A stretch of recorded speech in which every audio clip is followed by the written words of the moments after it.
I'm Tyler Suiters in Mountain View, California at the Western Energy Summit. Joining me now is the director of the Lawrence Livermore National Labs here in California, Dr. George Miller. Dr. Miller, great to have you with us today. Thank you very much for getting this together. Oh, I'm glad you're a panelist today, and let's start by talking about what your laboratory does specifically, because you mentioned to me that this started off focusing on defense, but there are so many practical applications to energy as well.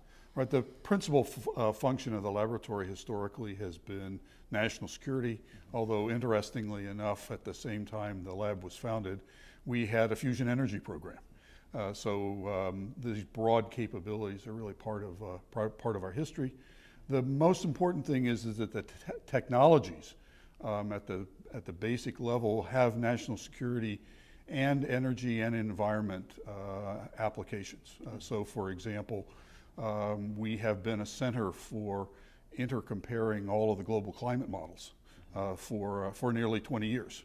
That's a technology that uses big computers, which we have a lot of, but the basic science of the national security missions and climate are also very, very similar. So we get a chance to do all of those things. Well, in addition to the intersection of defense and energy, you're bringing up the intersection of energy and climate change, which seems to apply almost across the national labs at this point. Absolutely, that's exactly right. Again, it's another example, because of our work in national security and underground nuclear testing, we have a lot of people who understand geophysics.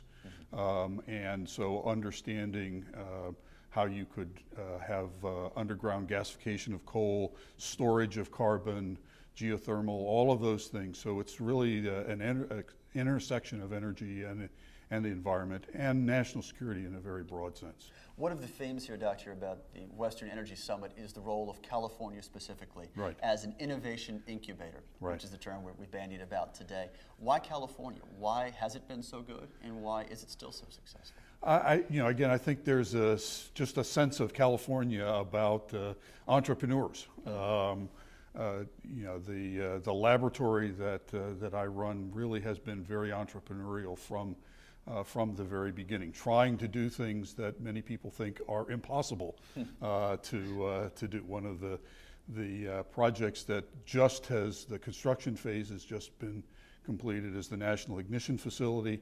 That's a very, very large laser to produce fusion energy, both for national security and energy purposes.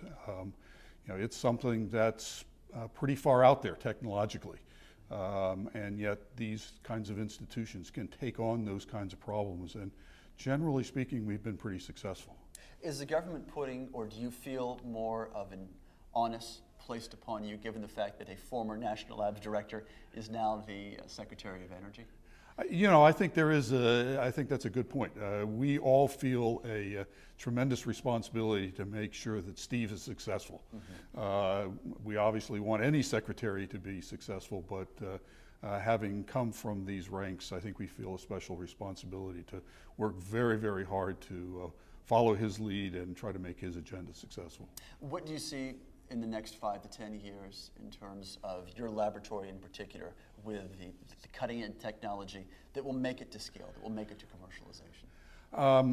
Again, I think that some of the things like carbon sequestration, carbon storage, carbon capture, I think that's a chance. I think a significant expansion in wind energy, again, where we use our atmospheric understanding to help several companies already decide where to put wind farms.